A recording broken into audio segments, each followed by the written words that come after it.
You and every other person on earth has been called judgmental at one point or another. To the modern mind, few character traits are worse. But let me ask you a question.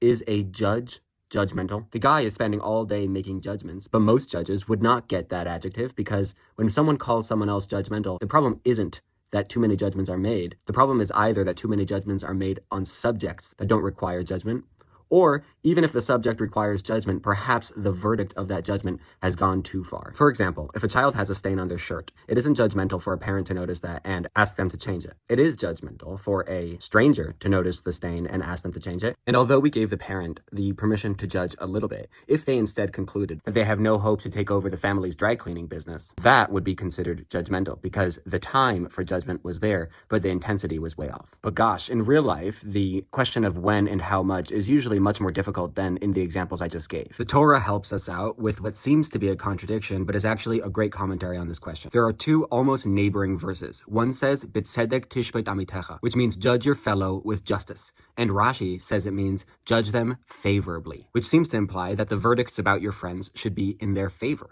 But then, in a verse nearby, it says, "Thou shalt surely rebuke your fellow," implying that you've reached the conclusion that your fellow has done something wrong. How do we square these two? Fortunately, we have a few talks of the Rebbe which illuminate a lot. When it says judge people favorably, it's not talking about the verdict of the judgment, it's talking about the process. The people in our lives occasionally require the act of love of calling out the things that are harming them or their surroundings. However, doing so has to be done with the utmost sensitivity, not only because it's nice, but also because it's the most effective in reaching your goal. Secondly, there's an old Talmudic phrase which says, gam l'shechma, which means according to the camel is its load, which is understood to mean that God only gives a challenge to individuals that God knows can handle that challenge. So when a friend or family member of yours is dealing with stuff that you're not dealing with and you're in a position to call them out on it and try to help them correct them, you have to maintain a certain respect for them constantly because clearly God has entrusted them with a burden that he has not entrusted you with, indicating that they possess a certain spiritual prowess or muscle that you don't.